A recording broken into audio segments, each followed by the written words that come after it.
And for what purpose does the gentleman from Lincoln, Representative Saine, seek recognition? Mr. Clerk, I rise to second the nomination of the member from Cleveland County, Representative Tim Moore, as the Speaker of the House of Representatives. The member has the floor. You may approach the well of the House and proceed.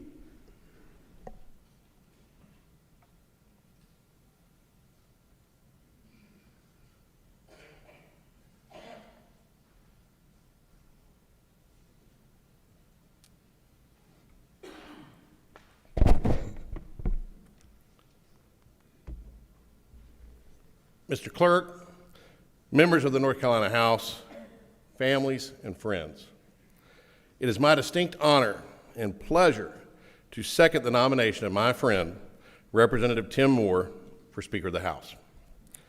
As I look around this body today, all of your smiling faces, this occasion and our state's rich history is not lost on me, and I know it's not lost on you. Every one of us in this room today will be a part of electing the longest-serving Speaker of the North Carolina House. It's especially great for me to be here because today my family couldn't be here. Turns out when you stay here long enough, they grow up, and he started driver's ed this week, can't miss it. But I have my godson with me, Duncan Reemick. Duncan is the son of my Chief of Staff, Clark, and his wife, Jennifer. So we celebrate with all of our families and friends, and some are watching at home, and some are just calling in and wishing us good luck. Duncan was very excited to stand in and be a part of this day. And he's also playing with his dinosaurs over there and having the best time of his life. Tim was first elected in 2002 and began serving in 2003. And I remember Tim's first day in this house very well. It was actually the first time I ever attended a swearing in. And I was in the gallery just right up there. And it was an exciting day, much like today. And it was a little different, but I'll tell you a little bit about that. But Tim and I had known each other since college.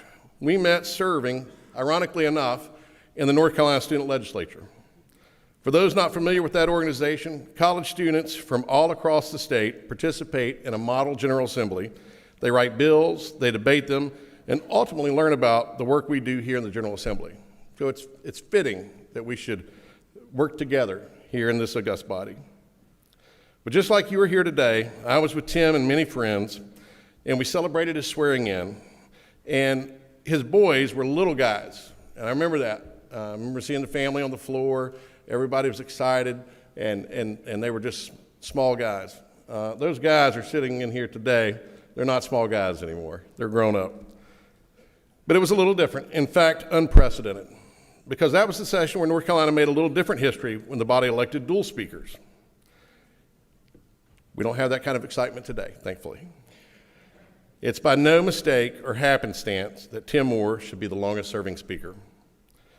Through the role of speaker, it sometimes calls for you to be stern, but Tim doesn't preside with a heavy hand. Instead, you're more likely to see a big smile on his face, even when it's intense, as it sometimes gets. To our new members, you'll find we are like family. Sometimes we laugh, sometimes we fight, sometimes we even cry. We celebrate birthdays, sometimes we celebrate and remember those who have passed on, and we do it all here in this house. Regardless of party, you'll find it does not matter. You're forming lifelong friendships, and that matters a lot. You don't get to see that in the press. That's not exciting. It's not what gets reported. But you'll find that you will form those friendships too. And it's especially nice to have a friend like Tim Moore be our speaker. Every now and then you have to appeal to Dad. You might get into a little disagreement with your friends here in the body. But those are short-lived. And it really matters who leads this body. And Mr. Clerk, it is my honor to second the nomination of my friend, Speaker Tim Moore.